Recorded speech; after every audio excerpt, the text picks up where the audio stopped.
Cam4.fr, le plus grand site de webcam live réservé aux adultes. 14h-16h, Brigitte Lahaie, Sud Radio. Bonjour à tous, nous sommes ensemble durant ces 2 heures sur Sud Radio. Alors contrairement aux hommes, la sexualité féminine va évoluer au fil des années, même si bien sûr c'est le cas pour certains de ces messieurs. Néanmoins, la sexualité est en général moins fluctuante chez les hommes. Et c'est avec Alain Héril que nous allons voir pourquoi et comment les femmes avancent dans leur sexualité. Alors tout d'abord, la femme va subir des modifications importantes avec notamment les règles, le désir d'enfant et puis bien sûr la ménopause. Chez l'homme, c'est nettement plus linéaire.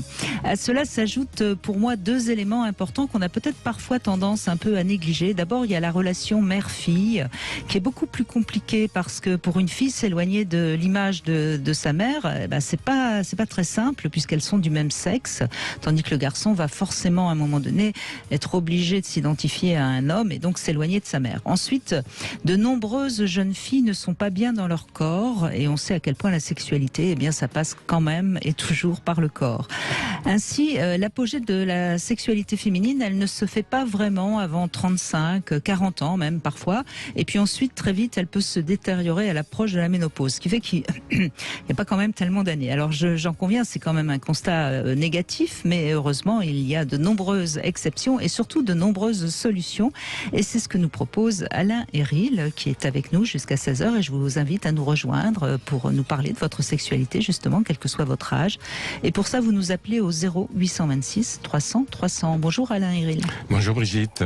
Merci d'être avec nous. C'est un sujet qui évidemment intéresse tout le monde. Ça intéresse les femmes bien sûr, mais ça intéresse aussi les hommes pour mieux comprendre ce fameux continent noir dont parlait Freud. Oui. Moi je reçois depuis on va dire 3-4 ans de nombreux ouvrages sur la puissance féminine, sur le féminin sacré, sur le féminin qui va changer le monde. J'en ai encore reçu un aujourd'hui de Géraldine Prévost-Gigant qui est sorti chez Le Duc. Ça s'appelle Les femmes et l'amour, avec certainement des choses intéressantes, mais je trouve, je ne sais pas ce que vous en pensez, je trouve qu'on se trompe un petit peu dans cette vision du féminin. Qu'est-ce que vous en pensez?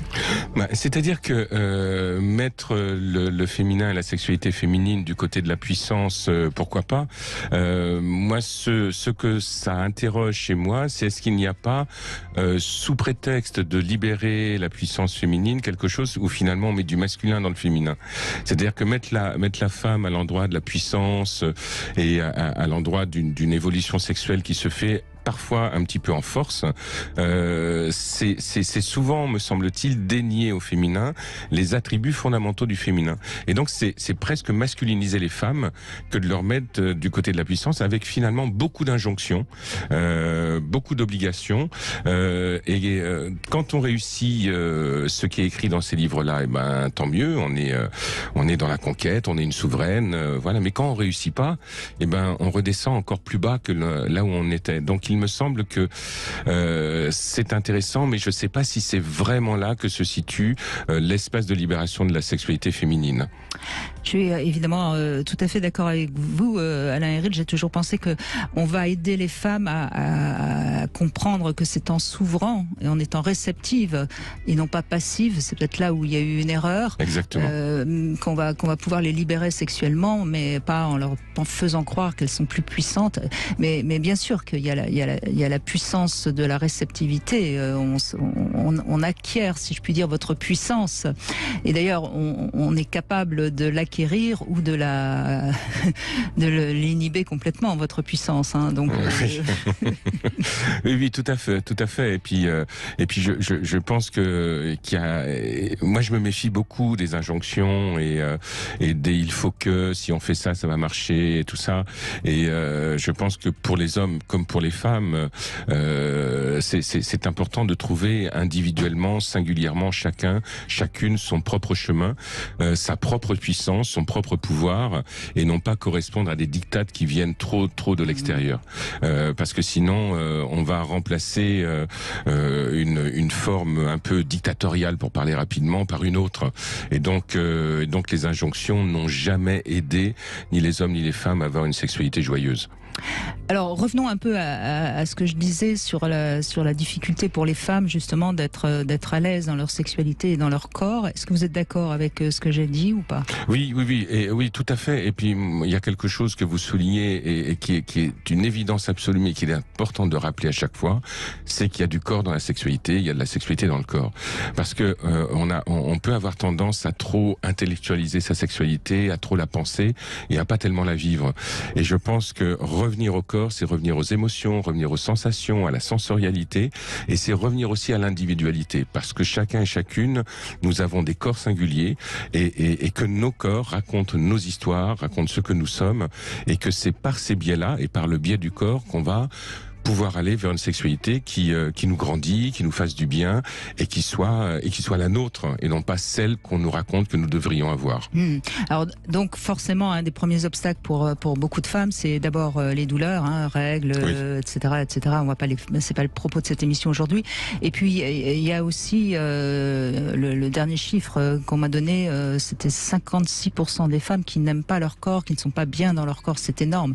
Donc ça laisse à penser que déjà la moitié des femmes pratiquement ont du mal avec leur corps, et si on n'a pas envie de montrer son corps sexuellement, c'est déjà un handicap. Oui. Et puis moi j'ai eu beaucoup de patientes qui n'avaient pas envie de montrer leur corps, mais qui n'avaient pas envie de leur montrer aussi à elles-mêmes, qui ne se regardaient jamais dans un miroir, qui souffraient de ce qu'on appelle la dysmorphophobie, c'est-à-dire qui ne se voyaient pas dans le miroir telles qu'elles sont réellement. Et là, il y a un gros travail à faire sur le rapport au corps, et pour ça, il faut revenir au basique, c'est-à-dire revenir vraiment à l'apprentissage, de la sensorialité, de la sensualité également. Ça passe par des choses simples, mais c'est revenir aussi à la possibilité d'être en amitié avec son propre corps. Et alors je sais bien que c'est facile à dire, moins facile à faire et à accéder, mais revenir au corps, c'est absolument fondamental. Et le chiffre que vous donnez est assez ahurissant, mais il ne m'étonne pas, pas tant que ça. Malheureusement. Bien entendu. Et ce que vous disiez aussi, Brigitte, par rapport au fait que beaucoup de femmes découvrent les situations orgasmiques après 35 ou 40 ans, ça aussi, ce sont des statistiques qui existent et qui devraient amener aussi un certain questionnement sur la capacité à lâcher prise, à s'abandonner, à faire confiance. Tous ces registres qui font partie aussi des écueils et des difficultés dans la sexualité féminine. Et alors, dernier point, et forcément, en tant que femme, on s'identifie d'abord à sa mère, et parfois on n'en sort pas, ou alors on prend carrément l'opposé. Devenir femme, c'est déjà arriver à se libérer de l'image de la mère, enfin de s'en libérer, pas forcément pour la rejeter, mais en tout cas ne pas faire un copier-coller. Oui, ce rapport à la mère est très important. Daniel Schaumenbaum en avait beaucoup parlé dans Femmes désirées, Femmes désirantes, qui est un livre que j'aime beaucoup. Et ce lien à la mère, oui, il n'est pas facile de s'en détacher, parce que la mère, consciemment ou inconsciemment, un espèce d'espace de modélisation qui va avoir une influence sur la sexualité de la fille. Et parfois même, c'est toute la lignée. C'est le rapport à la mère, le rapport à la grand-mère, à l'arrière-grand-mère.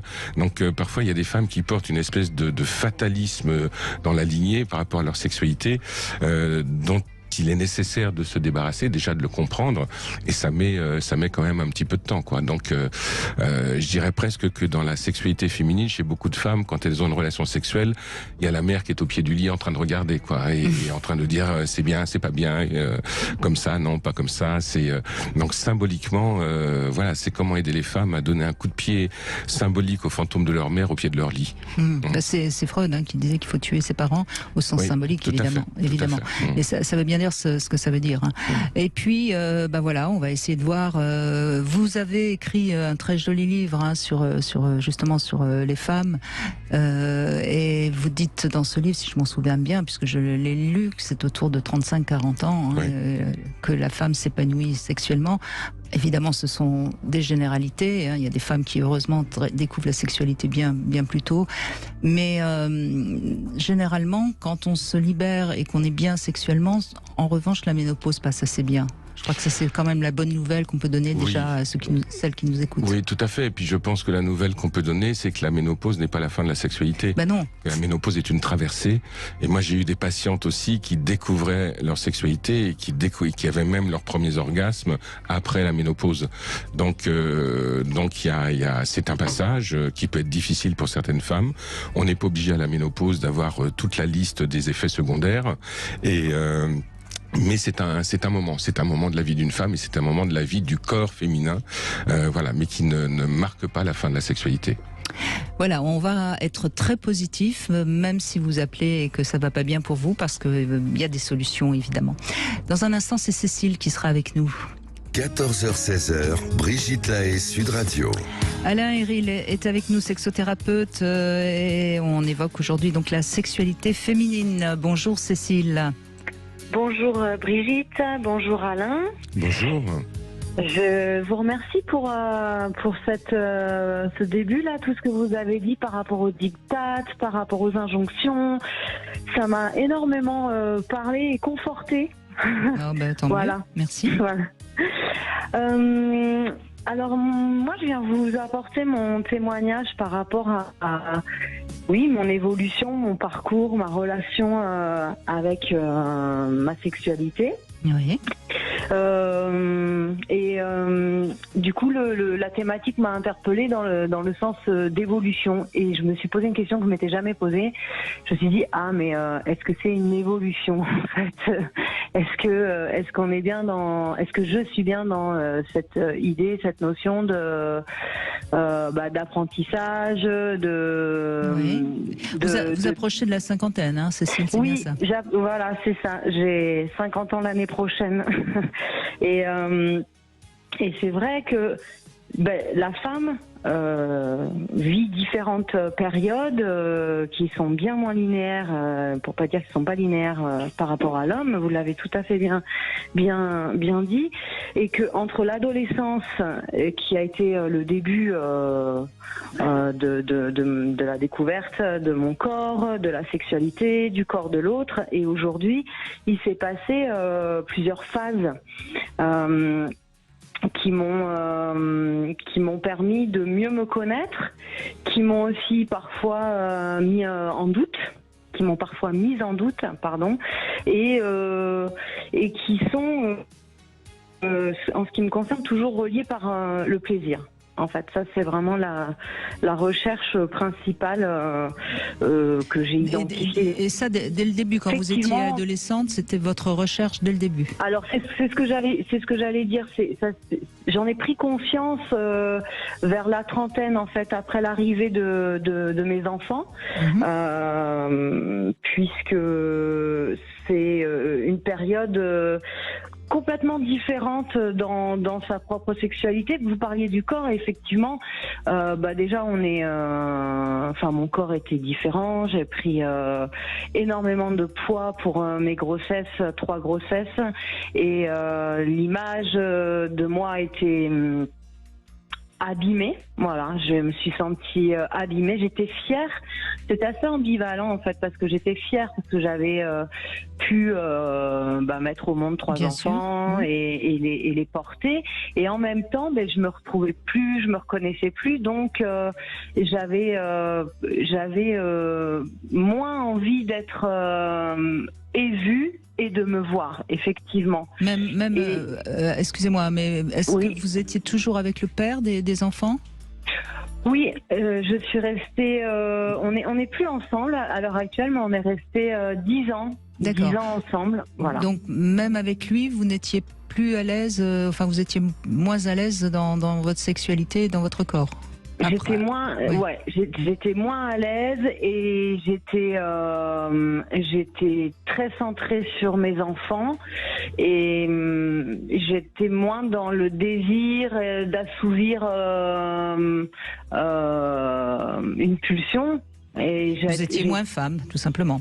J'étais moins femme, voilà. J'étais plus dans la tendresse, peut-être. C'est fréquent aussi, ce que nous dit Cécile, Alain Héril. Oui, c'est fréquent. Et puis, ce que je trouve intéressant, mais là encore, ça rejoint la question du rapport à son corps. Et dans ce que dit Cécile, il y a quelque chose qui est intéressant, c'est le fait que son corps soit regardé par l'autre. Ce qu'on va pas retrouver forcément chez les hommes, c'est-à-dire que dans la découverte de la sexualité, il y a le fait qu'on découvre son corps, mais que son corps est découvert par le regard de l'autre également. Et les hommes sont moins soumis à ça, si je puis dire. Donc, et parfois, le regard de l'autre, si on a l'impression qu'il va être jugeant, qu'il sera pas forcément suffisamment équilibrant, ça peut entraîner une difficulté dans le rapport à sa sexualité de manière générale. Oui, ça crée comme des blocages en fait. Et du coup, le corps. Mais on est bien. J'ai vécu comme des tensions, en fait, des tensions. On et est bien coup, d'accord. Excusez-moi, Cécile, mais c'est important surtout pour celles qui nous écoutent, parce que quand Cécile parle de blocage, c'est dans sa tête à elle, c'est pas l'homme. Tout à fait. On est bien d'accord. Hein, c'est important de le signaler pour ceux qui. Oui. Ce que je voulais souligner, c'est ce qu'elle suppose du regard de l'homme sur son corps. Exactement. C'est comme un film en fait. C'est comme un film qui se déroule au niveau du mental. Et je vais être moins désirée et je suis moins désirable et je suis une mère, donc je vais rester plutôt sur ce volet-là. Ça me rassure. Il y a toute une réappropriation. En tout cas, moi, c'est comme ça que ça s'est passé. J'ai eu besoin de me réapproprier mon corps et une confiance en moi qui m'a amenée vers une maturité finalement et une connaissance et davantage affinée et plus de confiance. C'est le fait d'aller voir, d'aller me questionner, d'aller écouter en fait ce qui se passe à l'intérieur et pourquoi mon corps ne réagit plus de la même manière ou au contraire. Il y a eu des moments aussi où j'ai croisé des hommes où je me mettais à frétiller de partout, là je sentais que ça vibrait. C'est assez ça peut être déstabilisant. Oui, parce que on se reconnaît plus toujours dans ces éloignements qui nous font changer de prisme. Et aujourd'hui, alors, vous en êtes où, Cécile ? Alors aujourd'hui, j'ai traversé la ménopause depuis 7 ans et j'ai encore un autre rapport avec mon corps, avec plus de bienveillance, moins de challenge. Et en fait, ce qui se passe aujourd'hui pour moi, et je voulais poser la question, c'est que je suis sujette à des infections urinaires à chaque rapport. Donc du coup là, j'ai stoppé mon intimité pour plus être malade et je l'accepte entre guillemets parce que je le subis plutôt. Mais voilà, si Alain a un conseil à me donner pour pouvoir continuer à cheminer et à retrouver une sexualité, je suis preneuse et je pense que d'autres femmes vivent la même chose que moi. C'est un vrai sujet, en effet, Alain Héril. C'est-à-dire que, alors, il peut y avoir plein de causes à ces problématiques-là, de mycose. L'une des causes qu'on rencontre souvent, c'est au niveau de la sécheresse vaginale qui peut intervenir pendant la ménopause et après la ménopause, et où une trop grande sécheresse vaginale pourrait entraîner une inflammation, notamment au cours de la pénétration. Là, après, sur ce qu'il faut regarder aussi, Cécile, c'est est-ce que vous avez les mêmes sensations, les mêmes difficultés s'il y a pénétration ou pas. Donc par rapport aux douleurs que vous pouvez avoir et notamment à la question des mycoses. Mais la première chose, c'est aussi de consulter un gynéco pour voir s'il n'y a pas une problématique bien spécifique à ça à regarder avant de mettre tout de suite de psychologiser vos mycoses. Bah oui, c'est ce que j'ai fait. C'est assez paradoxal parce que j'ai découvert avec un homme que je pouvais être femme fontaine. Enfin, je n'en doutais pas, mais je l'avais pas exploré. Et là, pendant la période de la ménopause, donc mesdames, la ménopause peut être une période très très épanouissante sexuellement. Bien sûr. Voilà, je tenais à le verbaliser et à ce que ça soit entendu parce que ça peut faire peur, la ménopause, ça peut poser des questions en tout cas, mais et de manière contradictoire dans cette magnifique découverte et jouissance quoi, enfin des orgasmes magnifiques, je me retrouve avec des infections urinaires, donc alors, moi je vais quand même vous donner une interprétation, mais alors là pour le coup complètement symbolique. Il faut peut-être oublier la puissance au sens symbolique du terme et accueillir cette capacité justement à vous ouvrir et à laisser couler. Ouais. Ouais, bah il y a de ça, Ce que vous avez parlé par rapport à la mère aussi au début m'a énormément interpellée. Ça m'a renvoyé des choses dans le fait de porter du transgénérationnel finalement et de laisser couler, de lâcher prise. Eh oui, laissez couler, c'est le cas de le dire. Mais c'est vraiment important. Certains psychanalystes disent bien que les problèmes de cystite, etc., c'est des problèmes de difficulté à être femme au sens de s'ouvrir et de lâcher plutôt que... Voilà. Bon, après, ça vaut ce que ça vaut. Chacun en fera ce qu'il pourra ou ce qu'elle pourra. Oui, je n'osais pas trop venir sur le terrain symbolique. Vous y êtes venue, Brigitte, donc je m'y engouffre. Moi, je parle vrai, je suis sur Sud Radio.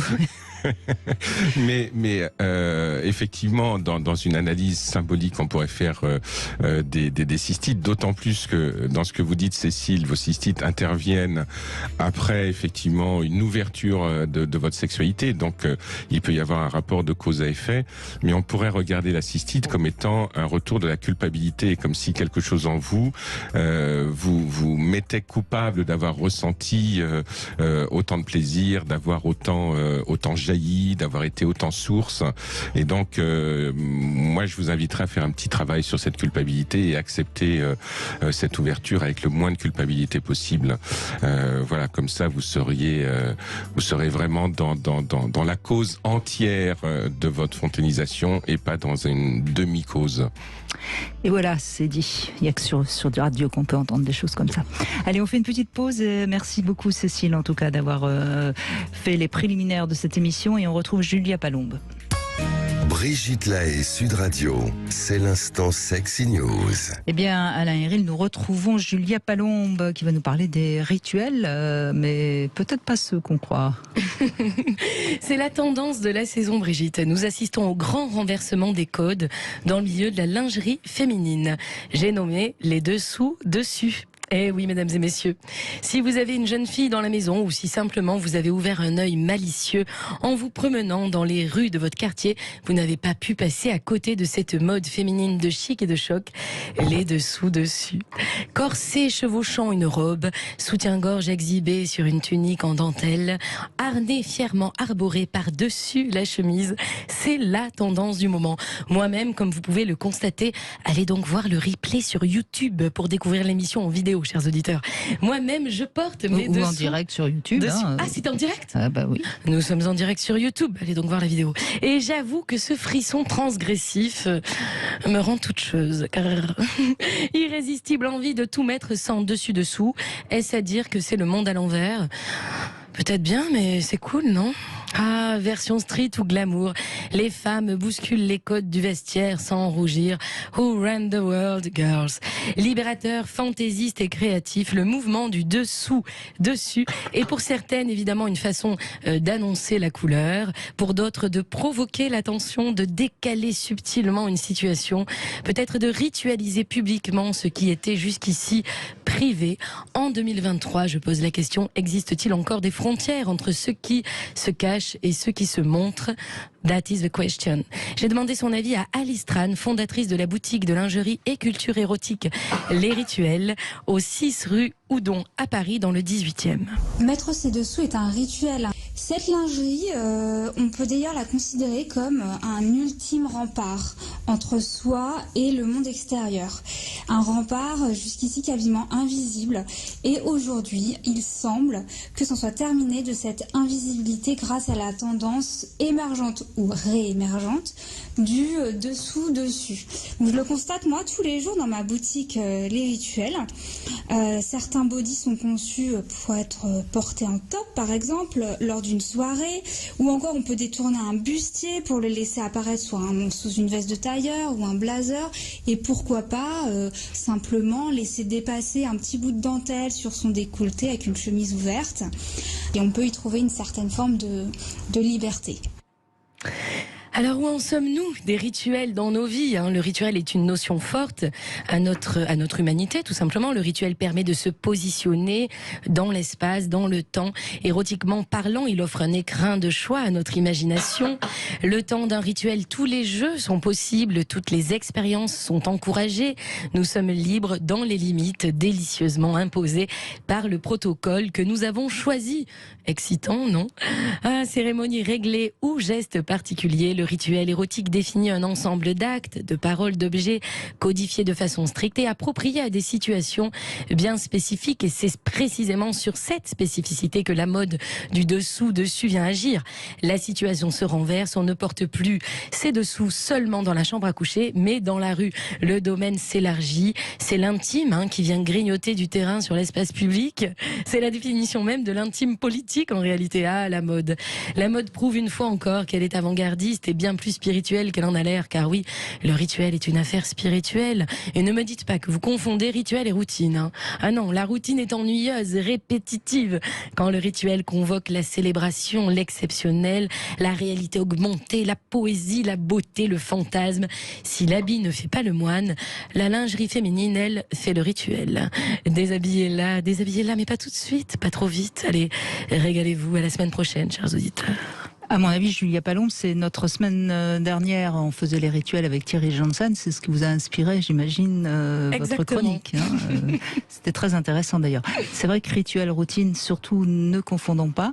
Et je pense, enfin, je sais pas ce que vous en pensez, Alain Héril, mais je pense que la lingerie est très symbolique de la manière dont la femme vit son corps. Et je trouve que ce serait déjà un conseil qu'on pourrait donner aux femmes. Achetez-vous pour vous de la belle lingerie qui vous plaît, dans laquelle vous êtes bien. Et je crois que c'est important que ça soit vraiment pour elle et pas forcément d'emblée pour l'autre, de manière à sentir, même au contact du tissu, et de choisir les tissus qui sont agréables à la peau. C'est une manière aussi de ritualiser son corps, et c'est une manière aussi de mettre dans son corps la circulation de quelque chose qui soit désirant, et sans mauvais jeu de mots, de soi à soi. Oui, effectivement, moi je rencontre beaucoup de femmes. Des fois je fais des ateliers d'ailleurs dans cette boutique, et je me rends compte qu'il y a des femmes qui n'ont jamais pris le temps de se rendre compte, d'essayer des choses et finalement de savoir qu'est-ce qui leur plaît vraiment, juste entre elles et elles-mêmes. Et ça, c'est vrai que c'est un premier pas vers se sentir bien dans son corps. Cette fameuse phrase qu'on entend partout, elle passe peut-être par cet objet très intime, ce vêtement très intime, la lingerie. Bien sûr, bien sûr. Et puis, il me semble que si on le fait pour soi, on ne va pas demander à l'autre de le faire à sa place. Et c'est déjà un pas gagné sur la liberté. C'est vrai. Oui, c'est vrai c'est drôle parce que je pense à ce que vous venez de dire, Alain Héril. C'est vrai qu'il y a plein d'hommes qui adorent offrir de la lingerie à leurs partenaires et notamment à leur maîtresse. Mais c'est vrai. Mais en fait non. Moi je trouve que les femmes devraient acheter elles-mêmes leur lingerie. Ça me paraît évident. Et, à ce moment-là, ils peuvent leur donner un chèque cadeau. Mais c'est important que ce soit la femme qui choisisse sa lingerie pour être à l'aise, mais en même temps pour rendre son corps plus sensuel. Je dis pas plus désirable, je dis plus sensuel. Ouais. Et puis c'est un chemin, encore une fois, et parfois ce qu'on aimait à 20 ans, on l'aime moins à 40, et puis c'est parfois, ça prend un petit peu de temps quand même de se découvrir et de vivre avec, et d'aimer avec, et de faire l'amour peut-être avec, et alors vraiment de prendre conscience profondément de ce qui nous plaît. Absolument. Eh ben merci Julia Palombe. Je rappelle qu'on peut retrouver votre nouvel album Tarentelle et Vaudou sur toutes les plateformes. C'est Franck qui est avec nous pour ces 3 questions intimes. Vous pourrez en poser une après à Alain Héril. Bonjour Franck. Bonjour Brigitte, bonjour Alain. Bonjour. Alors une question totalement incorrecte, Franck. Si vous deviez choisir une femme pour avoir une relation juste sexuelle, de quel âge vous préféreriez la prendre ? On va dire 30 ans à peu près. 30 ans, d'accord. Ouais. D'accord. Bon, et pourquoi? Enfin non, je n'ai pas besoin de vous demander pourquoi. Ça, on a tous compris. J'imagine qu'elle a un petit peu elle a vécu quelques trucs. Un peu d'expérience, mais pas trop. Un peu d'expérience, mais pas trop. Voilà. Oui, ça, je pourrais lui apprendre éventuellement quelque chose. Ça fait beaucoup sourire Alain Héril, votre réponse. Mais au moins c'est bien, vous êtes franc. Au moins elle est sincère. Exactement, c'est bien. Non, parce que c'est vrai, on le dira jamais assez, mais les hommes ont peur des femmes qui ont un peu trop d'expérience. Encore hier, on a eu un témoignage en ce sens. Il n'y a rien à faire. Il faut que vous sentiez que c'est vous qui êtes puissant. Alors, deuxième question. Est-ce que vous aimeriez faire un trio avec peut-être 2 femmes ou un homme et une femme? Oh ben oui, ce serait une expérience. Ouais, j'aimerais bien. Ouais, avec 2 femmes. Enfin, ouais, 2 femmes et moi, oui. 2 femmes. Ouais. Pas une femme et un homme, non, 2 femmes. Non, tant qu'à faire, si je peux choisir, tant qu'à faire, je prendrai 2 femmes. Ça, c'est sûr. Tant qu'à faire, vous pouvez choisir, puisqu'on est dans le fantasme, là. Donc allez-y, soyons fous. On choisit 2 femmes. Et dernière question, dans quel pays du monde vous aimeriez faire l'amour? Dans quelle ville ou pays ou quel... alors allez, on va dire pourquoi pas à Hawaï, tant qu'à faire. Ah, d'accord. Dans un pays chaud, tant qu'à faire. On voit toute la symbolique de ce pays libre. Eh bien, je vous laisse poser une question à Alain Héril, Franck. Alors bonjour Alain, alors je n'ai pas vraiment de questions sur le sujet, j'ai une question un petit peu intime à vous poser, si c'est possible. Je voudrais savoir dans quel lieu le plus insolite vous auriez fait l'amour. J'aurais fait ou j'ai fait? Que vous avez fait. Ah, d'accord. Le lieu le plus insolite, au sommet de la Tour Eiffel. Oh ouais, pas mal. Ouais, j'avais un peu le vertige. Hein. Le vertige ou la tige verte, c'est pas pareil, faire attention. C'était il y a longtemps. Vous êtes écolo, Alain? Pourquoi? La tige verte, je sais pas, je suppose. Oui, j'avais pas fait le rapport. Enfin, si, j'avais fait le rapport en haut de la Tour Eiffel, mais voilà, c'était il y a longtemps. Je ne suis pas persuadé qu'à l'heure actuelle je recommencerai. Ce serait encore possible, peut-être pas. Non, ça serait peut-être pas possible. Et puis là, je pense que avec l'âge, j'ai de plus en plus le vertige. Ouais, c'est assez haut, la Tour Eiffel. Oui, c'est très haut. C'est très haut. Bon, et merci Franck pour ce moment de détente. Allez, on fait une petite pause et on continue à évoquer la sexualité des femmes dans un instant. Sud Radio. Cam4.fr, le plus grand site de webcam live réservé aux adultes. 14h-16h, Brigitte Lahaie, Sud Radio. Alain Héril est avec nous, sexothérapeute. Nous évoquons la sexualité féminine. Je rappelle aussi ce très joli livre de Alain Héril, On ne fait pas l'amour, c'est l'amour qui nous fait. C'est aux éditions Le Courrier du Livre. Bonjour Marianne. Bonjour Brigitte, bonjour Alain. Bonjour. Donc le sujet m'intéresse parce que j'ai 52 ans bientôt et c'est vrai que j'ai pu remarquer que ma sexualité avait vraiment évolué. Avec l'âge, avec l'évolution de mon corps et puis voilà l'expérience aussi qui évolue. On apprend et on grandit et puis nos goûts changent aussi. Mais il semblerait, comme Cécile d'ailleurs, que vous êtes plus à l'aise et plus épanouie aujourd'hui. Oui, et puis je veux dire, on a moins de tabous. Malgré que j'ai des formes, que j'aimerais perdre un peu de poids, mais j'ai plus autant de tabous que quand on est jeune. On a des angoisses, des appréhensions, on a peur aussi, on n'est pas sûr de soi. Et puis maintenant voilà, à 52 ans, moi j'ai eu une vie de femme, j'étais maman très jeune. J'avais des idées, de princesse. J'attendais mon prince, puis en fait c'est pas du tout un prince. Donc j'ai eu 3 enfants avec mon premier mari, mais j'étais pas épanouie sexuellement avec lui, quoi. Mm-hmm. Donc je me suis beaucoup cherchée. Et vous metteriez l'apogée de votre sexualité vers quel âge, Marianne? Vers 40 ans. Oui, 45 ans. Ouais. Oui. Et donc après avoir quitté votre mari, j'imagine. Oui, ouais. J'ai rencontré mon deuxième mari, j'avais 34 ans. Et avec lui, je me suis sentie femme. Je me suis découverte aussi femme. Mais il a encore fallu quelques années pour que ça soit... Oui, parce que comme c'était quelqu'un de nouveau, il y a toujours la séduction qui prend quand même beaucoup aussi. Hein. On a peur de plus séduire, on veut être à la hauteur, on veut le satisfaire. Et puis, au fur et à mesure des années, on se découvre de plus en plus. On apprend à découvrir l'autre et à le connaître, à connaître ses goûts, à connaître aussi son corps aussi, hein, parce que même s'il se transforme, on le découvre encore. Et puis, je trouve qu'on change. Je veux dire, vers 25 ans, c'était c'est un vieux film. Hein, peut-être que les ceux qui ne connaissent pas. Moi, c'était 9 semaines et demie. J'adorais ce film avec Kim Basinger. Je trouvais que ça me faisait rêver, quoi, la façon dont Mickey Rourke lui faisait l'amour. Voilà, moi, c'était mon fantasme. Je voulais un homme qui me fasse l'amour n'importe où. J'aurais voulu avoir un homme qui avait envie de moi n'importe où, quoi. Et malheureusement, avec mon premier mari, ça n'a pas été le cas. Donc, j'ai eu des amants. Et avec mes amants, j'ai pu assouvir quelques fantasmes. C'est intéressant, hein, parce qu'on voit bien dans le témoignage de Marianne aussi, Alain Héril, toutes les règles, les limites qu'on se met en tant que femme.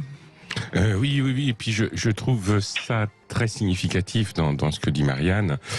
Justement, j'y reviens dans le rapport au corps et aussi très positif le fait de dire que d'accepter que le corps change, que le corps bouge, qu'il n'est pas forcément conforme aux idéaux sociétaux, mais que néanmoins il reste encore un espace de découverte de soi et de rencontre avec soi-même. Et là il y a quelque chose qui est très enthousiasmant et on rencontre de nouveau le fait que c'est après 35, 40 ans, qu'on a vraiment l'impression de rentrer dans dans sa maturité sexuelle. Et ça, je l'ai entendu tellement de fois qu'effectivement, on peut presque en faire une généralisation avec toutes les limites imposées, mais par rapport à la sexualité féminine. Et aujourd'hui, donc, ça va bien? Oui. Alors maintenant, c'est plus la même gymnastique. Je veux dire, on découvre une autre façon de faire l'amour, une autre façon de se donner du plaisir.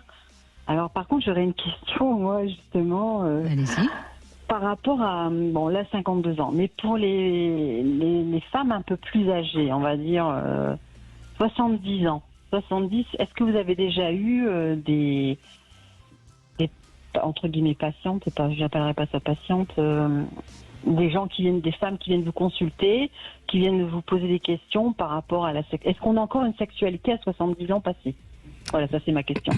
Alors oui, moi je vais utiliser le terme de patiente, puisque j'ai, même si je consulte beaucoup moins maintenant, j'ai eu des patientes et la patiente la plus âgée et des impatientes d'ailleurs et des patientes impatientes et la patiente la plus âgée que j'ai eue, elle avait 82 ans et elle venait me voir pour une difficulté d'accès à l'orgasme. Elle n'avait jamais connu d'orgasme de sa vie et c'est arrivé. Je me souviendrai toujours de cette patiente en face de moi qui arrive en début de séance avec un petit sourire et qui me dit: Monsieur Héril, ça y est.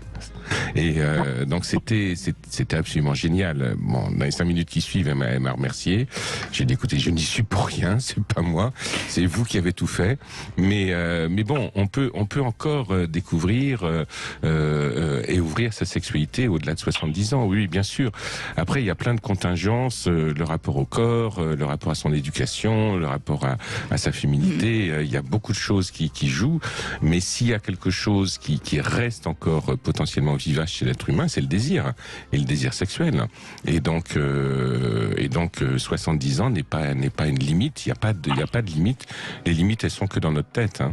Vous savez, Marianne, moi j'aime bien rappeler souvent que quand les femmes renoncent à la sexualité, elles utilisent la ménopause comme la bonne cause pour arrêter la sexualité. Mais en fait, elles ont envie d'arrêter la sexualité et la ménopause est le bon argument pour dire stop à leur compagnon. Mais il n'y a aucune raison d'arrêter la sexualité tant qu'on en a envie, tant qu'on a l'élan vital, il arrive au moment où on vient au monde et il s'en va au moment où on meurt.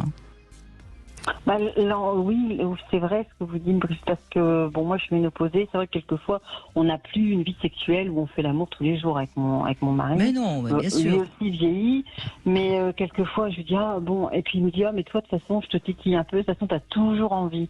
Et malgré ma ménopause, c'est vrai qu'il suffit qu'il s'approche de moi, qu'il y a le contact de la peau, allez c'est parti. Mais bien sûr, pourquoi la ménopause serait un truc qui nous enlève le désir? La ménopause, elle arrête le système ovarien, c'est tout. C'est-à-dire qu'on peut plus avoir d'enfants, certes, ça c'est vrai. Ben oui, mais c'est tout. C'est important de le souligner, Brigitte. C'est-à-dire que c'est la fin de la possibilité de la maternité, mais c'est pas la fin de la possibilité de la sexualité.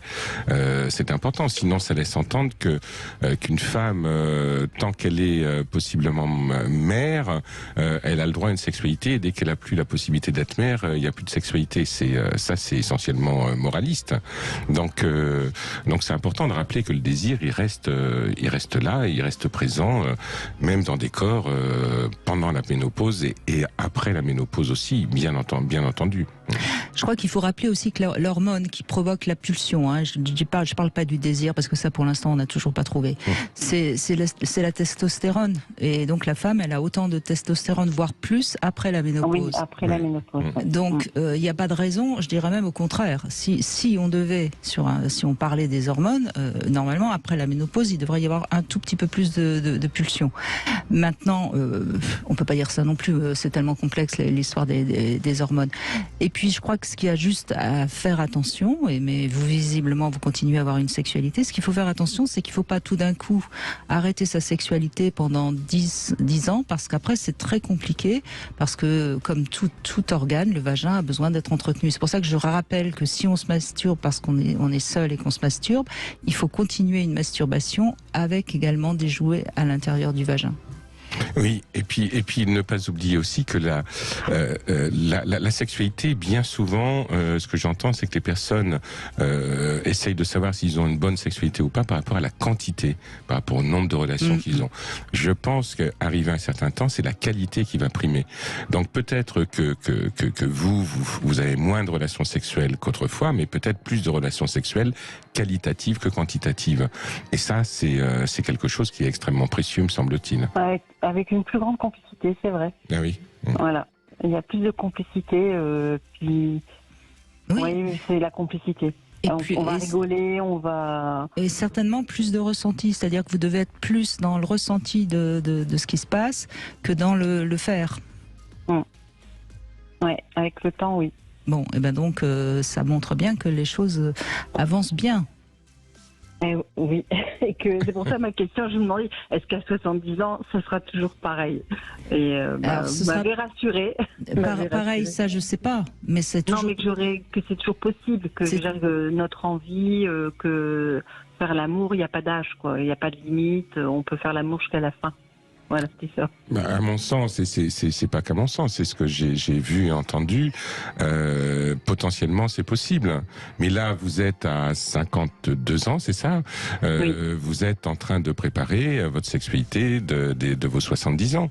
Ouais, ça se prépare en amont. Et puis il y a aucune raison que le désir baisse. Après, c'est comment le désir va s'organiser. Ça, c'est des questions de circonstances, de vie, d'environnement. Et là, on ne sait pas ce qui se passera pour vous à 70 ans, mais il y a a priori, potentiellement, le désir, il est toujours présent.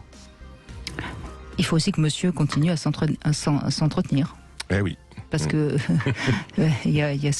on parlait de la sexualité des hommes seniors lundi, et c'est vrai que c'est aussi la difficulté. Mais c'est à deux qu'on maintient bien sa sexualité. Et puis si on est seul, on rencontre des personnes. Il y a pas de.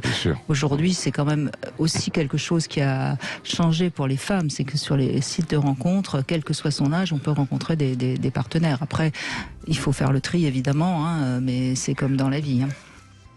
Oui, tout à fait. Ouais.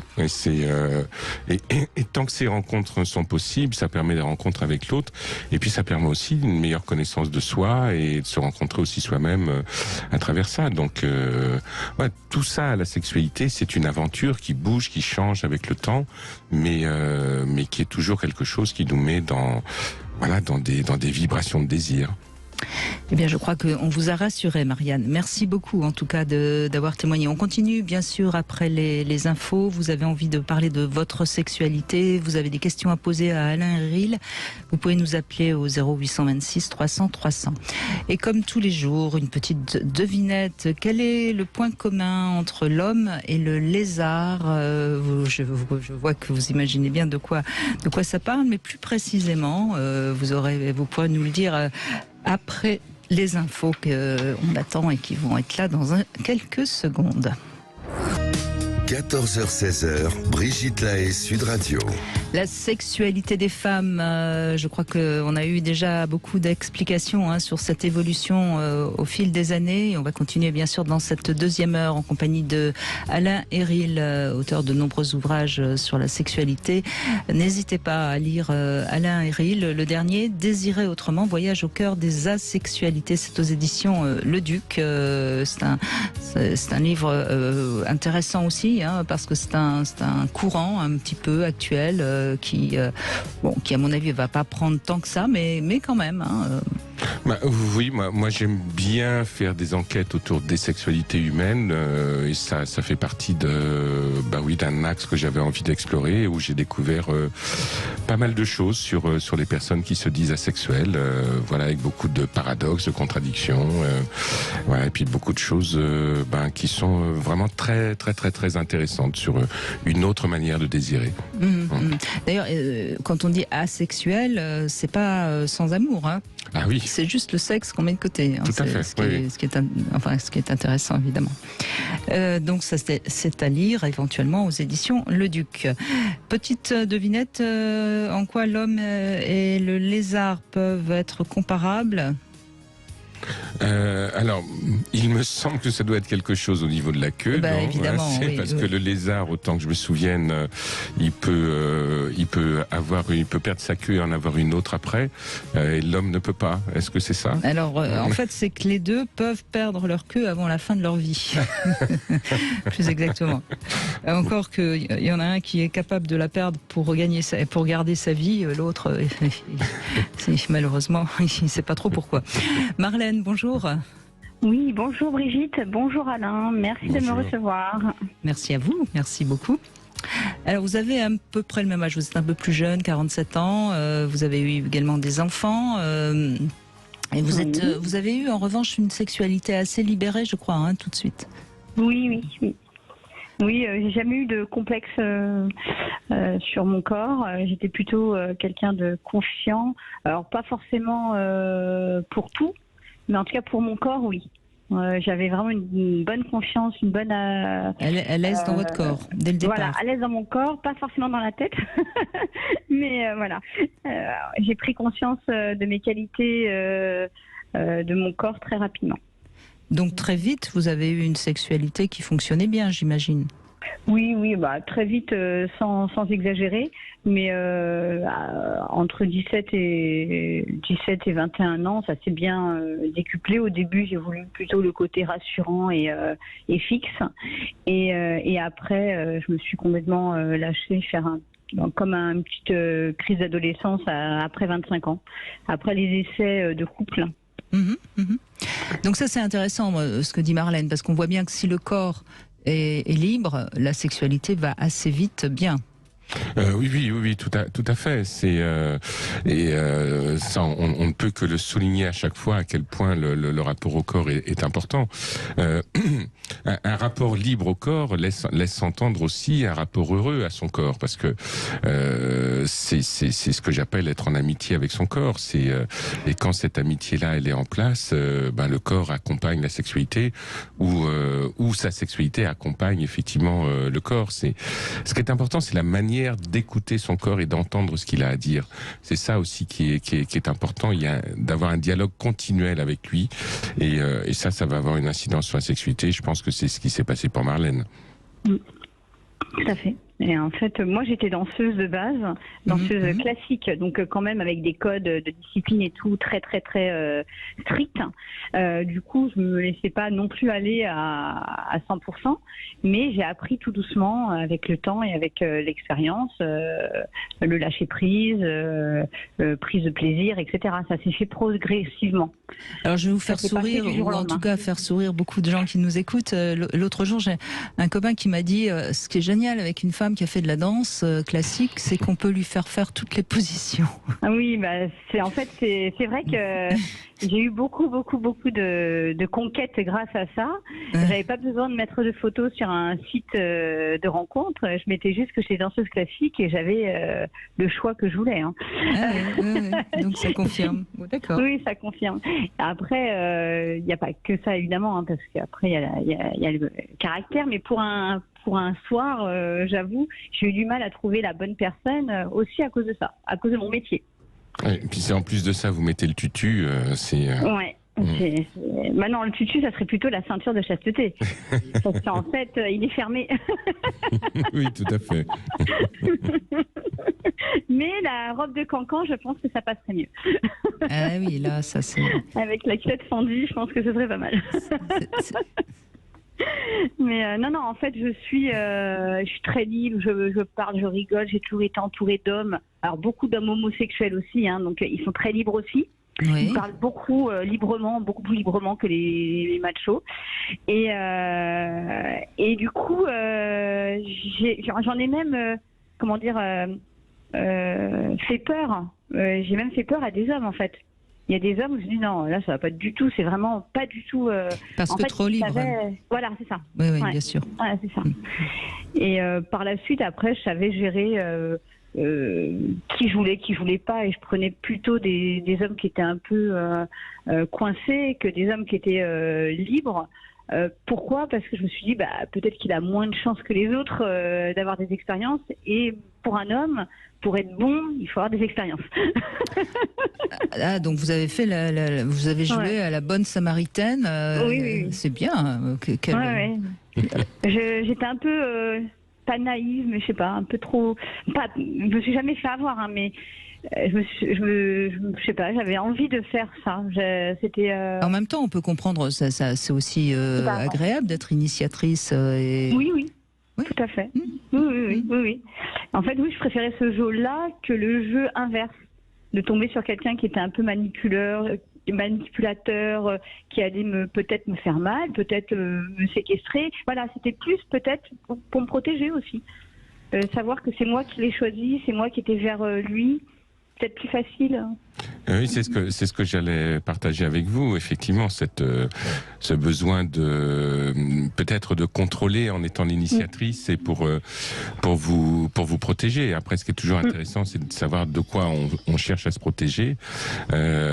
Et parce qu'au bout d'un moment, effectivement, vous répondez à votre besoin d'être à l'endroit de l'initiatrice. Et puis à un moment donné, peut-être que vous avez eu besoin d'autre chose. Oui. Donc, mais en même temps, oui, c'est une protection, et puis il faut l'entendre, son besoin d'être en protection, hein, bien sûr. Hein. Et après, maintenant, c'est pas du tout pareil. Hein. Là, ça a été vraiment des années, des belles années. Moi, j'appelle ça des belles années. C'est des années insouciantes, des années un peu d'égoïsme aussi, puisqu'on pense qu'à soi, on pense pas au reste. Vous avez vécu, en tout cas. Voilà, c'est ça. Et j'en ai bien profité. C'est ce que je me dis. Je me suis amusée. Je me suis découverte aussi. Et après, donc, qu'est-ce qui s'est passé ? Quelle a été la transition ? La transition, c'est, je pense, l'horloge biologique. Je pense que ça s'est fait naturellement, en fait. D'accord, le désir d'enfant, oui. Voilà, donc je cherchais vraiment la bonne personne. Et en tant que danseuse, j'ai eu du mal. Je suis tombée sur un garçon qui était très, très, très... qui a été manipulateur. Et ça se voyait pas du tout, puisqu'il était très timide, introverti, joueur, à déconner tout le temps. Donc ça se passait super bien, et malheureusement je suis tombée enceinte, et au bout de 6 mois. Et là, quand je lui ai dit, voilà, de toute façon moi je t'aime, ça se passe super bien, ça fait peut-être que 6 mois qu'on est ensemble, mais on s'est jamais disputé, on a tout fait ensemble, on est l'un chez l'autre, l'autre chez l'un. Bon, en gros, voilà, tout se passait super bien. Et là, il m'a dit, mais moi, je t'ai jamais dit je t'aime. Donc, en gros, il profitait.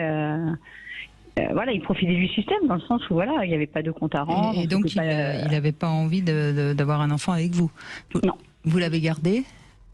Ah, ça a été compliqué. C'était une période de ma vie où là, j'ai été brûlée un cierge. J'ai dit au secours. J'ai tapé à la porte. Hein. Parce que ça, c'est compliqué. Je suis assez croyante et je me suis dit que c'était pas possible d'avorter. Parce que c'est comme un don du ciel, en fait.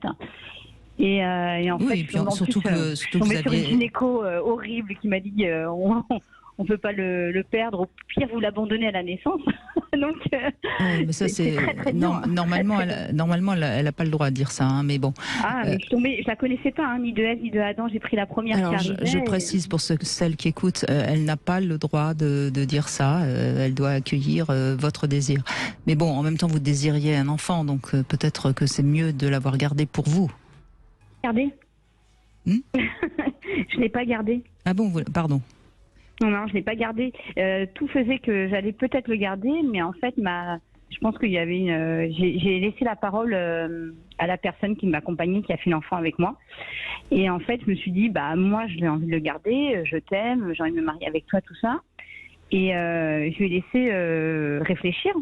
Et quand il a réfléchi, il m'a dit qu'il m'aimait pas, qu'il m'avait jamais aimé, qu'il m'avait jamais dit je t'aime, que son choix était fait. Je suis par contre, tu m'accompagnes à ce parcours.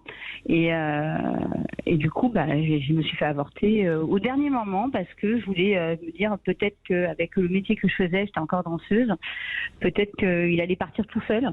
Et donc j'ai mis une date assez tardivement. Et puis en fait, j'ai été jusqu'à l'opération, jusqu'à l'IVG, bien sûr. Oui. Voilà, l'IVG. Mais je voulais être endormie. Et pour moi, c'est pas moi moi, j'ai laissé le choix aussi à l'homme. Je voulais pas qu'il ait un enfant dans le dos, voilà. Oui, je me suis dit que l'IVG peut être aussi pour l'homme, même si c'est lui, il le porte pas, mais il distribue quand même la graine. Donc je me suis protégée là-dessus, voilà. Mais vous avez bien fait. C'est une manière finalement de se déresponsabiliser et donc de se déculpabiliser, évidemment. Restez avec nous, Marlène. On va vous retrouver pour connaître la suite. Et puis, si d'autres femmes ont envie de témoigner, elles peuvent nous rejoindre au 0826 300 300. À tout de suite. 14h-16h, Brigitte Lahaie, Sud Radio. On est avec Alain Héril aujourd'hui, sexothérapeute. On évoque la sexualité féminine. Donc Marlène, on a entendu, et c'est intéressant parce que votre témoignage est assez différent des autres, puisque vous avez très jeune été bien dans votre corps et dans une bonne sexualité. Alors après, cette IVG, bien sûr, ça a dû quand même un petit peu bouleverser les choses. Je suppose que vous n'êtes pas resté avec cet homme. Non. J'ai voulu, après l'IVG, j'en ai supplié d'avoir un rapport sexuel avec lui pour finir en beauté et pas sur une note complètement négative. Et j'ai eu du mal. C'était vraiment un non catégorique parce que voilà, il voulait pas. Hein. Et on a fini au restaurant. C'est mieux que rien. Qu'il a payé. Mais voilà, je voulais pas non plus que, je voulais pas que ça m'affecte. Je voulais que, j'avais eu que des bons moments avec lui. Je voulais pas que ça finisse comme ça en eau de boudin et je voulais pas non plus recommencer quoi que ce soit avec lui. Mais je voulais montrer que c'est intéressant parce que dans tout votre témoignage quelque part et surtout là dans ce que vous nous racontez, on voit à quel point vous aimez avoir quand même je ne vais pas dire le pouvoir parce que c'est un mot trop fort, mais vous décidez de votre vie et cette force certainement vous a beaucoup aidé. En fait, j'ai toujours décidé de ma vie depuis toute petite, en fait, parce qu'on m'a dit que je serais jamais danseuse, et je suis devenue danseuse pendant 20 ans. Donc, en fait, c'est vrai que depuis toute petite, je défie ce qu'on me dit, comme si c'était un challenge, en fait, pour vivre. Alors, pourtant que j'ai rien à prouver, hein, mais Ouais, sans doute que si, sans doute que si. Quoi, je ne sais pas. Sûrement que vous avez quelque chose à prouver, je pense, et c'est pas négatif d'avoir des choses à prouver. Ah, moi, ça m'a aidé. Hein. Bien sûr, oui, mais c'est intéressant parce que la danse semble avoir une valeur très très métaphorique et très symbolique dans votre parcours de vie et que la danse classique, je trouve, je sais pas si ce que je vais dire vous allez être d'accord avec ça, mais la danse classique, c'est vraiment très paradoxal parce que d'un côté, c'est beaucoup de contrôle, beaucoup de travail, beaucoup de discipline pour en fait essayer de quitter la terre à travers les pointes et tout ça et s'élever vers le ciel. Donc il y a quelque chose où on se contient pour finalement cesser de s'appartenir pour appartenir à ce qu'il y a tout là-haut. Non, c'est exactement ça. C'est vraiment un contrôle de soi, mais jusqu'aux cheveux, je dirais même, parce qu'on les plaque pour pas qu'ils se lèvent. Donc, on les met dans un filet, on met des épingles autour. On veut pas qu'il y ait un cheveu qui dépasse, en fait. Oui, mais c'est aussi une résilience. Oui, mais c'est aussi un peu du masochisme qui nous élève dans le sens où c'est dur, hein, la danse on classique. Prend un plaisir. Exactement. En fait, on prend un plaisir sur scène. Alors, on prend un plaisir à prendre des cours parce qu'on a toujours quelque chose à travailler, sans pour autant se faire mal, parce que c'est un alors, on peut se faire mal dans le sens où on essaye d'aller au-delà, mais c'est pas un sport. Mais ce qui est bien, ce qui est intéressant, et votre témoignage est vraiment riche, Marlène, parce qu'en fait, il y a certaines danseuses qui sont limite anorexiques et qui sont dans le rejet de la sexualité. Vous êtes dans la sexualité, dans votre corps, et donc c'est le beau côté de la danse. Hein. Non, j'ai eu de la chance parce que c'est vrai qu'on peut vite partir de l'autre côté. Moi, je n'ai jamais eu de problème alimentaire. J'ai toujours été très maigre et fine, naturellement. Mais vous avez dû avoir de bons profs, je suppose. J'ai eu de la chance d'habiter à Paris, d'avoir été à l'école de danse du Conservatoire de Paris qui dépendait que des profs de l'Opéra de Paris. J'ai été très très bien formée. J'ai été formée dans une petite école de danse qui a commencé à Fontenay-sous-Bois et qui a formé au moins, je crois, plus de 10 danseurs qui sont passés par l'opéra et dont 3 qui ont fini danseur étoile. Donc une chance. J'habite à côté. Oui, en même temps, on sent que vous vous aimez et donc vous ne vous seriez pas laissé maltraiter, je pense. Non, je crois pas. On voit même d'ailleurs cet homme avec qui il y a eu malheureusement cette IVG, vous l'avez pas laissé vous maltraiter longtemps non plus, vous l'avez quitté. Oui, de toute façon, c'était pas possible. Oui, mais enfin après voilà, non, mais là-dessus, je crois que j'ai une maman qui a été assez bien, une bonne éducatrice, même sexuelle, sans en parler. Naturellement, ça l'a fait parce que elle a fait 4 enfants et elle est partie à 50 ans de mon père, alors que c'était une famille où ma mère travaillait pas. Impossible d'imaginer qu'un jour ma mère allait partir. Et ça, c'est parti avec le meilleur ami de mon père, qui était un célibataire endurci, mais qui courait. Et donc, en fait, non, elle s'est mariée, elle est restée jusqu'à sa mort. Donc elle a fait 2 gros mariages. Elle a fait 27 ans et 22 ans. Mais voilà, donc elle a tout donné aux 2 hommes qu'elle a eu dans sa vie. Et elle nous a montré, qu'on pouvait être libre même à 50 ans et avec 4 enfants. C'est une belle conclusion pour votre témoignage. Oui, on peut être libre, quel que soit son âge, quelle que soit sa vie, quelle que soit. Les femmes aujourd'hui ont cette liberté qu'elles n'avaient peut-être pas il y a un siècle, bien sûr. Oui, et ce qui est important dans ce que vous dites, c'est la façon dont vous affirmez cette liberté, dont vous l'incarnez, et qui n'est pas qu'une liberté souhaitée, qui est une liberté vécue et active. Et on parlait du lien entre la mère et la fille. Il y a des liens qui sont toxiques, mais il y en a d'autres qui ne le sont pas, bien entendu. Donc voilà, j'aurais tendance à dire... Et avec plusieurs enfants dans la même fratrie, on peut faire l'inverse. Bien sûr. Parce que nous, on est 4 différents. Et ma mère, elle a fait l'inverse sur ma sœur, qui elle a aucune sexualité. Et ma sœur, une fois, m'a dit, de toute façon, je m'en fous parce que Marjolaine, elle vivra ma sexualité. Donc voilà. C'est pour ça que vous en avez pris 2 fois plus. Alors, vous avez pris ceux de votre sœur en plus des vôtres. C'est ce qu'elle m'a dit. Mais voilà, et pourtant on est nés pareil, on a été élevés dans la même fratrie. Oui, mais ça veut rien dire. Hein, c'est jamais du pareil, vous savez, Marlène. Non. Rien n'est jamais pareil. Merci en tout cas de votre bonne humeur et merci de votre témoignage, Marlène. Merci. On continue bien sûr avec vous, avec évidemment beaucoup de témoignages féminins, parce que c'est important de voir que chaque parcours aussi n'est jamais pareil. Le Love Conseil, on va parler de l'éducation sensuelle dans un instant. 4.fr, le plus grand site de webcam live réservé aux adultes. Brigitte Lahaie, Sud Radio, le Love Conseil. Je crois qu'il va vous plaire ce Love Conseil, Alain Héril, parce qu'on parle toujours d'éducation sexuelle. Moi, je vais parler d'éducation sensuelle. Parce que je crois que bien souvent, le manque de désir ou le peu d'envie de faire l'amour vient du fait que, en fait, on n'est pas en relation avec ses sens, on ne se sent pas sensuel. Et c'est pourquoi une initiation à la sensualité est souvent un meilleur moyen de permettre, surtout aux femmes d'ailleurs, mais aussi aux hommes, de s'ouvrir ou de se rouvrir au plaisir.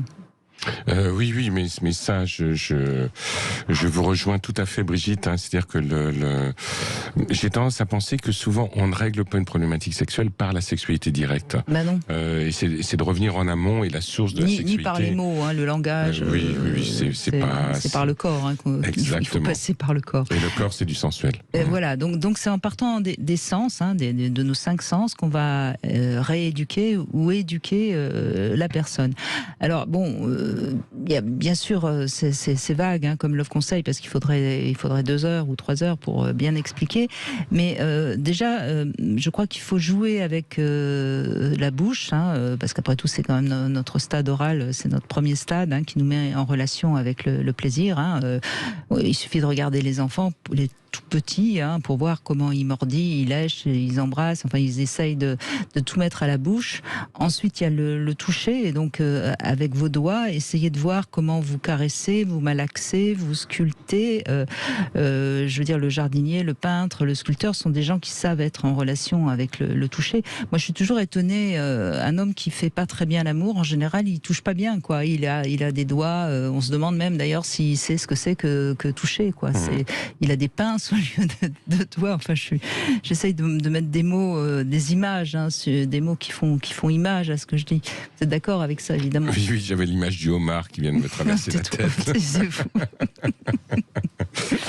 Oui, mais bien sûr. Le crabe. Oui, le crabe.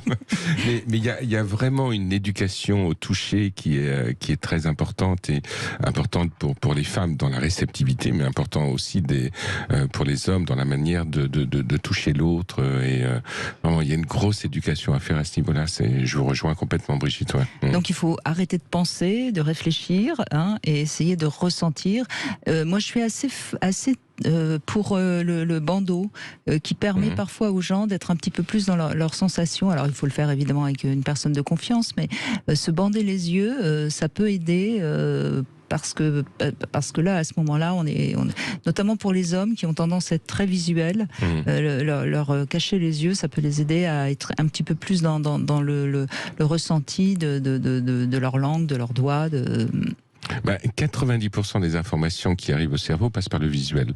Dès qu'on va mettre le visuel de côté, on laisse la place pour d'autres types d'informations, et notamment les informations sensuelles et sensorielles.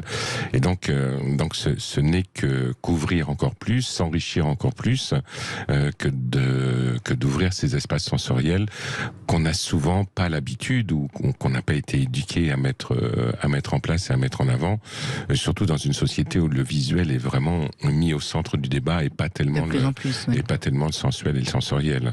Donc oui, revenir sur ces terrains-là, c'est revenir à la source même de la sexualité, et une sexualité qui est en difficulté, quand on se ressource au sensuel, il me semble que là, qu'on se donne la possibilité de vivre des expériences qu'on n'a pas encore vécues et qui de toute manière nous enrichissent. Voilà, et évidemment, hein, je crois que tout le monde l'a compris, mais c'est souvent lors des préliminaires qu'on laisse le plus de place à la sensualité. Évidemment. Mais il n'empêche qu'on peut aussi en repenser au sensuel dans le coït. Alors Vanessa, vous avez reçu ce jouet, c'est un wand personnel de la marque Xokum qu'on retrouve sur l'enseigne ruedesplaisirs.com et donc il est tout rose vif même. Bonjour Vanessa. Oui, bonjour Brigitte, bonjour à Alain aussi. Bonjour. Alors, le modèle que j'ai reçu, en l'occurrence, il est plutôt bleu canard ou vert canard, je ne sais jamais comment on dit, mais c'est très joli. J'ai beaucoup aimé. Le nôtre il est rose. Bon, écoutez, c'est pareil. Hein. Oui, en effet, il y a deux couleurs. Voilà, la matière mais c'est le même, hein, de toute façon. Oui, je suppose.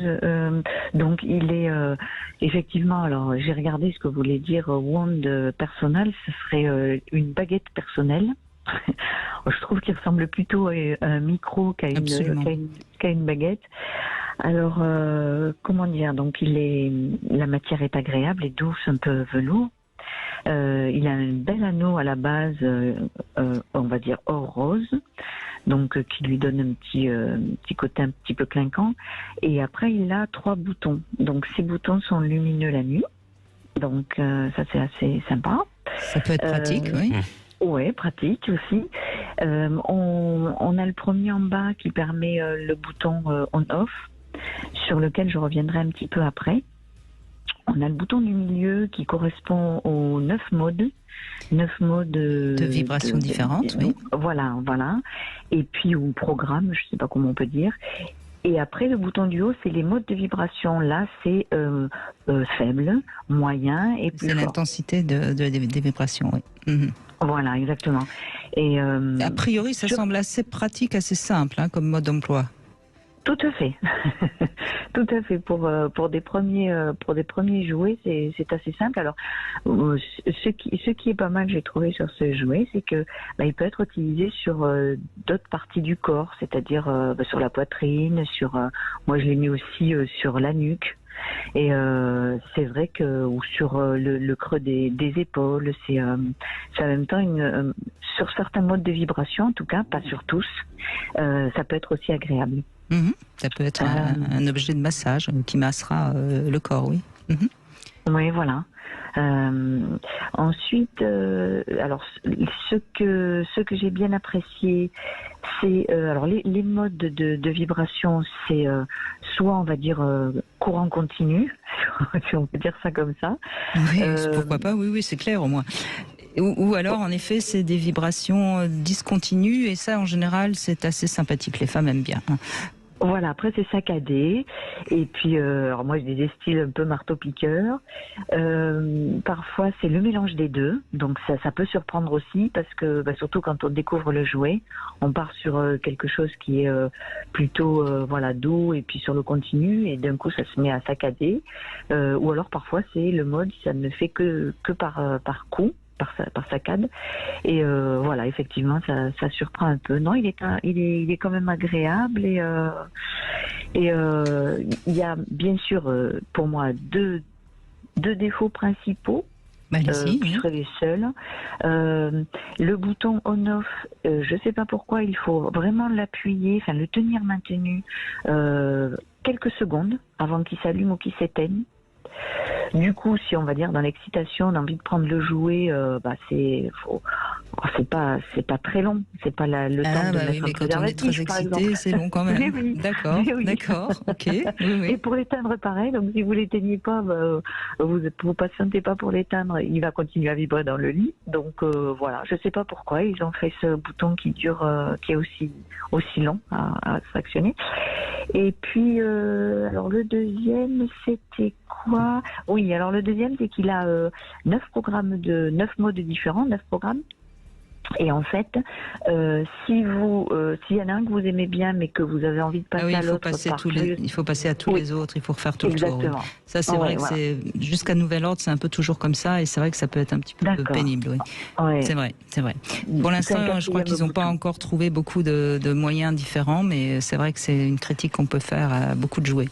Bon, et quelle note vous lui donnez alors à ce jouet finalement? Je vais quand même lui mettre la note de 8. 8 sur 10, d'accord. Oui. Eh ben, merci beaucoup Vanessa. Ce wand personal de la marque Xokun, vous pouvez le retrouver sur l'enseigne ruedesplaisirs.com en rose ou en turquoise. Nous continuons avec Juliette. Bonjour Juliette. Bonjour Brigitte et bonjour Alain. Bonjour. Bonjour à tous les deux. Merci de réagir Juliette. Votre sexualité donc. Vous aussi, vous étiez assez libre, hein, je crois, au départ. Oui, je n'ai jamais eu vraiment de tabou. Je pense, comme l'auditrice précédente, que ma maman avait fait le job sans en parler directement, mais en montrant que les femmes avaient le droit d'être un peu libres sur ces sujets-là. Donc voilà, je me sentais pas du tout oppressée ou quoi que ce soit. Enfin, j'ai jamais été vraiment pudique ou quoi.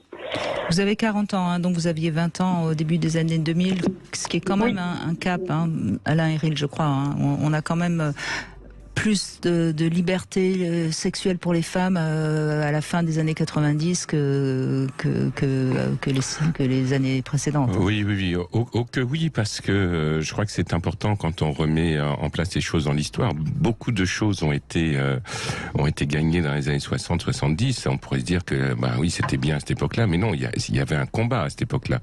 Donc il y avait des choses à chercher, il y avait plein de contradictions et tout ça, et ça commençait vraiment à s'ouvrir de façon plus tranquille, me semble-t-il. À l'époque où Juliette avait 20 ans, quoi. Ouais. Donc c'est aussi le gain des réflexions, société, oui, bien sûr, tout à fait. Des mères et des grands-mères qu'on a eu, voilà, qui nous ont ouvert un peu la voie, entre guillemets. Oui, et puis de ce que vous avez entendu dans les médias, parce que dans les années 80, enfin, je veux dire, à partir de 90, moi, c'est quelque chose que je connais bien, puisque je travaille dans les médias depuis très très longtemps.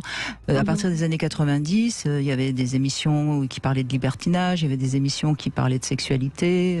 Le sida, même si malheureusement ça a été très très pénible pour la liberté sexuelle, mais quand même a fait qu'on a plus parlé de sexualité.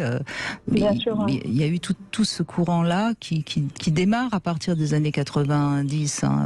Oui, tout à fait. Et vous avez raison de faire ce parallèle, parce qu'effectivement, quand nous on était ados, donc années 90-95, on nous parlait beaucoup de sida et de protection et tout, et c'est ce qui m'avait fait passer la porte du planning familial à l'époque où j'ai commencé ma sexualité, parce que j'avais pas forcément envie de demander à ma mère des préservatifs, des choses comme ça. Donc ça a été une première porte d'entrée pour parler de ces choses-là vraiment ouvertement avec une tierce personne. Je trouve ça chouette avec une adulte, oui, de pouvoir le faire.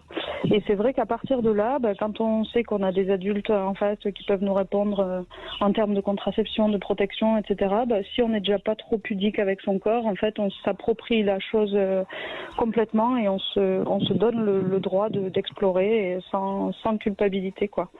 Voilà, donc je pense que pour les jeunes femmes de maintenant, enfin en plus j'ai 2 filles, donc j'essaye de me préparer psychologiquement à ce que ça m'arrive bientôt. C'est pas grave si on n'en parle pas ouvertement, mais par contre il faut, à mon avis, leur laisser la liberté au moins intellectuelle de se dire qu'un jour elles pourront être tout à fait libres de ce côté-là et que voilà. Et puis elles savent que vous êtes à l'écoute si besoin.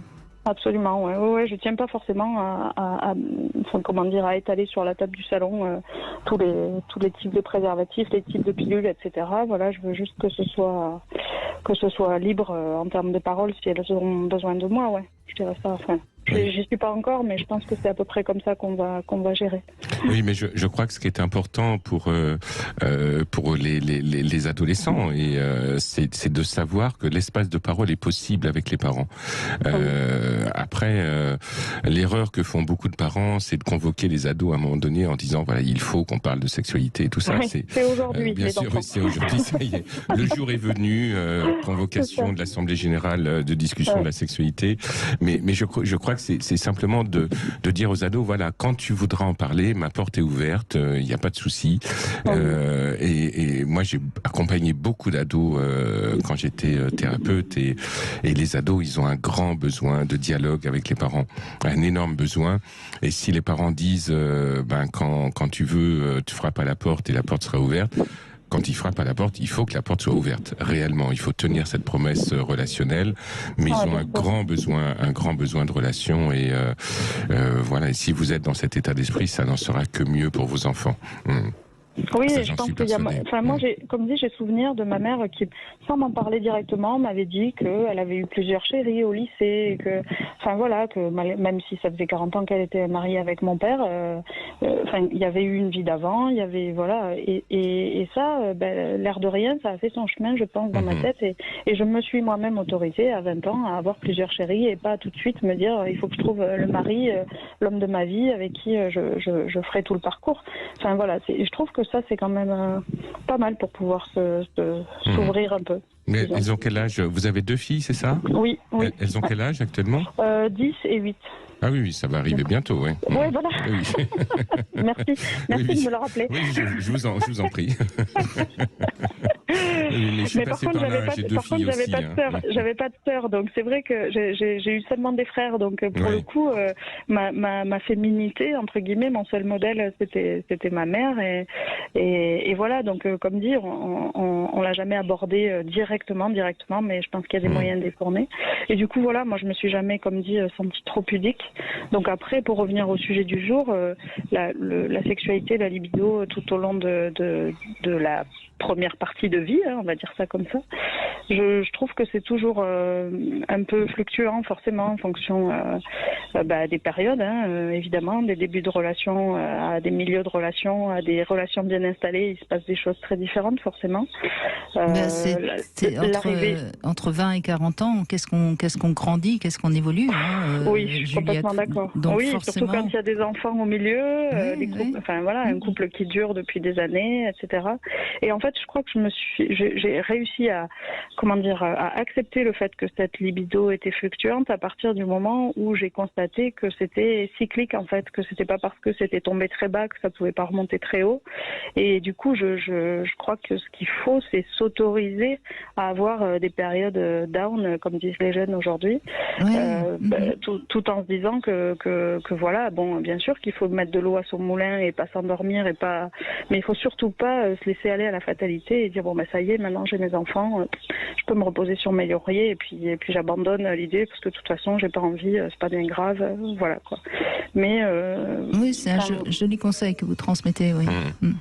Oui, et puis accepter il me semble accepter la fluctuation, que les choses ne soient pas toujours, comme vous dites, au sommet, et cette notion de fluctuation qui est liée à la question du désir, c'est très important de pouvoir l'intégrer, quoi. Et puis c'est aussi important de se rendre compte que la sexualité, c'est pas inné, ce qui est inné, c'est la procréation, mais nous ne sommes pas éduqués à la vie sexuelle. C'est-à-dire que on la découvre, on en fait des expériences, on avance dans la vie, mais ça ne va pas de soi. Il y a tout d'un coup quelque chose qu'il faut comprendre. C'est pour ça que l'éducation est importante. C'est pour ça que des émissions comme vous faites, Brigitte, sont éminemment importantes, parce que ça permet de se questionner petit à petit, d'avancer dans la découverte de soi, parce que tout n'est pas donné dès le départ sur le terrain de la sexualité.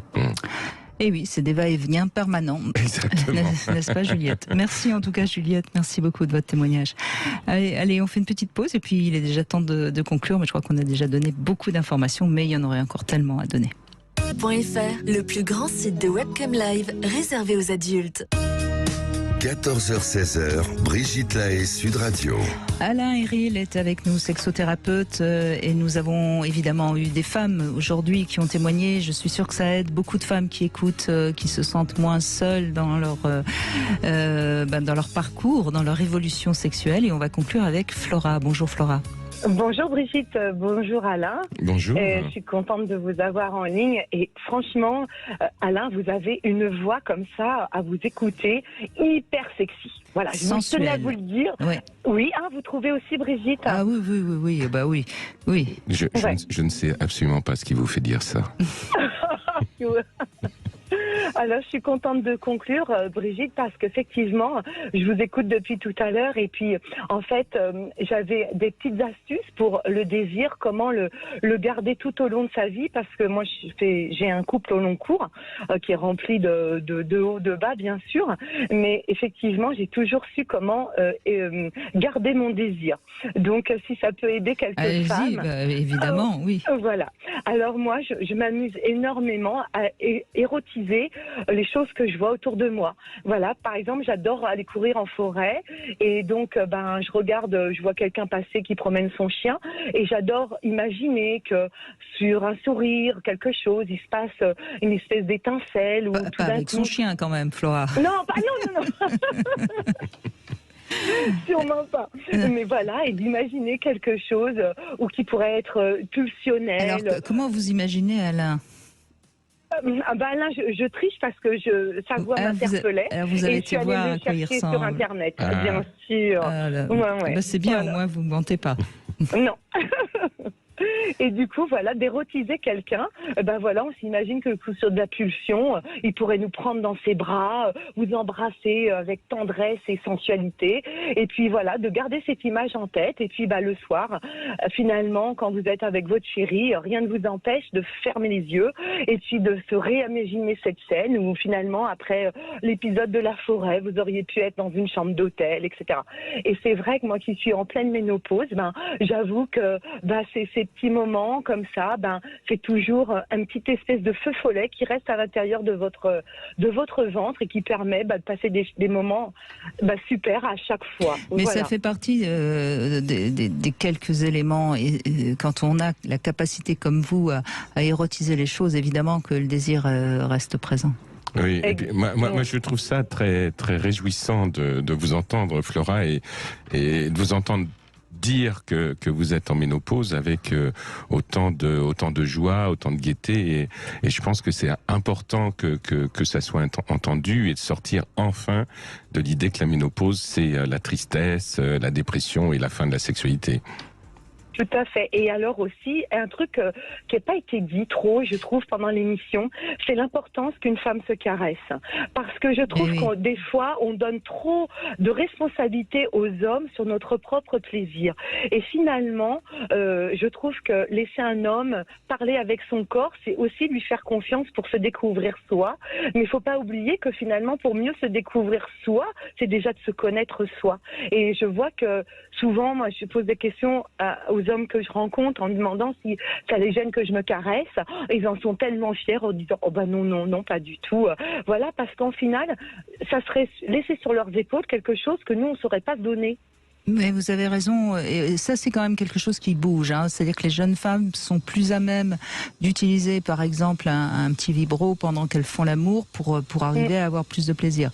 Parce qu'il ne faut pas oublier que y a plus de femmes qui vont jouir avec des caresses clitoridiennes que avec une verge dans le vagin. Donc ça bouge, ça commence quand même à bouger de ce côté-là, mais en effet, plus une femme va être habituée à se masturber, plus elle va connaître son corps, plus elle va être libre de dire à l'homme ce qu'elle aime et ce qu'elle a envie, bien sûr. Oui, et ce que je trouve intéressant dans ce que vous dites, c'est que ça oblige aussi les hommes à perdre un petit peu de cette vision qui serait que c'est l'homme qui fait à tout prix jouir les femmes, que c'est lui le détenteur de la jouissance féminine, et donc de fait ça remet la relation au centre du débat et au centre des ébats, et ça aussi, là aussi c'est important. Oui, puis je pense que le fait de ne pas lui laisser toute cette responsabilité de notre orgasme sur les épaules, c'est quand même le détendre. Et puis, en même temps, ceux qui ont envie d'y penser, finalement, de se caresser, vous pouvez tout à fait dire que se caresser sans lui en vous, ça c'est pas suffisant. Et j'ai jamais vu un homme qui était frustré parce que en fait je me caressais et que il avait l'impression que c'est pas lui qui me donnait le plaisir. Au contraire, je pense que c'est une vraie fusion. Et ça, parfois, peut-être que les hommes et les femmes, n'osent pas, ou une retenue, tant mieux si ça se passe chez les jeunes. Mais Flora, je crois que si on doit conclure cette émission, il faut vraiment qu'on dise aux femmes qui nous écoutent, vous êtes responsables de votre jouissance. C'est vous qui pouvez jouir ou pas. Alors après, évidemment qu'il y a des partenaires avec lesquels c'est plus facile que d'autres, mais c'est quand même, je crois, Alain, peut-être le message essentiel qu'on peut donner aux femmes aujourd'hui. Bien sûr, c'est vraiment, il y a la question d'une autorisation qu'on se donne à soi-même. Et ça, c'est important parce que ça permet aussi de sortir de ces débats qui n'en finissent pas sur l'autre qui a mal fait, qui a pas bien fait, qui a pas compris. À un moment donné, c'est important de prendre sa sexualité en main, son désir en main, et puis de s'apercevoir qu'il y a une auto-autorisation à se donner, et que ça, c'est ce qui permet de rentrer dans une sexualité plus équitable aussi entre les hommes et les femmes. Et franchement, je ne sais pas si vous êtes d'accord avec moi, Flora, mais quand on guide un homme, en général, il accepte assez bien, et s'il accepte pas, il faut le laisser tomber, c'est que c'est un macho. Je peux rajouter quelque chose. Allez-y, c'est juste de dire, vous savez quoi, oui, il y a quelque chose. Moi, ça fait plus de 20 ans que je suis avec mon compagnon. Et ben, vous savez quoi, il faut pas que la sexualité, ça soit juste un moment où on est bien. Moi, j'adore faire l'amour avec lui quand on est fâché. J'adore faire l'amour avec lui quand je suis triste. J'adore faire l'amour quand on est heureux et qu'on est en joie en vacances. Parce qu'en fait, c'est la seule chose, en fait, gratuite que vous pouvez donner, mais que vous n'avez pas l'impression de donner à l'autre, que vous prenez juste pour soi. Et quand on est fâché, faire l'amour sur l'oreiller, se réconcilier là-dessus, c'est quelque chose qu'en fait, peut-être ça fait ringard de dire ça, mais en tout cas, c'est d'une puissance absolue et ça atténue tout. Vous êtes formidable, Flora, continuez comme ça et merci. Ravi d'avoir conclu cette émission avec vous. Merci beaucoup Alain Héril. N'hésitez pas à regarder ce qu'a écrit Alain Héril. Vous avez écrit tellement de livres qui permettent justement de s'épanouir dans sa sexualité. Voilà, donc vous pouvez continuer à avancer avec les livres d'Alain Héril. Merci beaucoup Alain, merci à toutes. Tout de suite, c'est votre avenir. Et demain avec Guillaume de Brébisson, on verra s'il faut partir ensemble en vacances en couple et comment faire pour avoir des belles vacances justement.